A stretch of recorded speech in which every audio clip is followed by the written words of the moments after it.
വൈകുന്നേരം ആയതുകൊണ്ട് നല്ല ട്രാഫിക് കാണും. പെട്ടെന്ന് ഇറങ്ങണം. അത്യാവശ്യത്തിനുള്ള ഡ്രസ്സ് മാത്രം പാക്ക് ചെയ്തെടുത്താൽ മതി. എന്നെ കാത്തിരിക്കായിരുന്നോ? അതെ, ദാ ടിക്കറ്റ് രണ്ടും ഓക്കെ ആയി കിട്ടി. എനിക്ക് പോകുന്ന വഴിക്ക് എന്റെ ടിക്കറ്റ് ക്യാൻസൽ ചെയ്തോളൂ. ജ്യോതി, അമ്മ ICUലാണ്. ജ്യോതി എവിടെയാണെന്ന് അമ്മ ചോദിച്ചാ എനിക്ക് പറയാനൊരു മറുപടിയില്ല. ഒരു നുണ പറയാനുള്ള മിടുക്കൊക്കെ റാമനുണ്ട്. ദയവ് ഇത് ഈ സമയത്ത് നമ്മൾ തമ്മിലൊരു തർക്കം വേണ്ട. ഞാനും അമ്മയും ജ്യോതിയുടെ ആരും അല്ലാന്ന് തന്നെ വിചാരിച്ചോളൂ. അങ്ങനെ വിചാരിക്കുന്നത് കൊണ്ട് തന്നെയാ ഞാൻ വരുന്നില്ലെന്ന് പറഞ്ഞത്.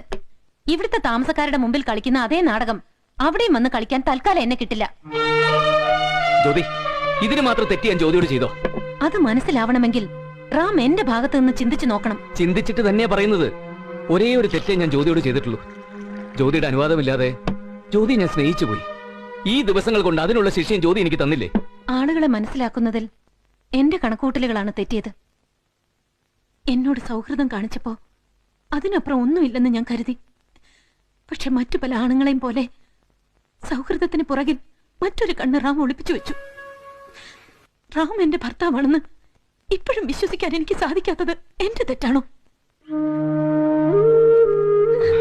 ട്രെയിൻ തെറ്റും, ബാക്കിയുള്ളതൊക്കെ തിരിച്ചു വന്നിട്ട് സംസാരിച്ചാ പോരെ ജ്യോതി? എനിക്ക് വരാൻ തോന്നുന്നില്ല, അതുകൊണ്ടാ വരാത്തത്.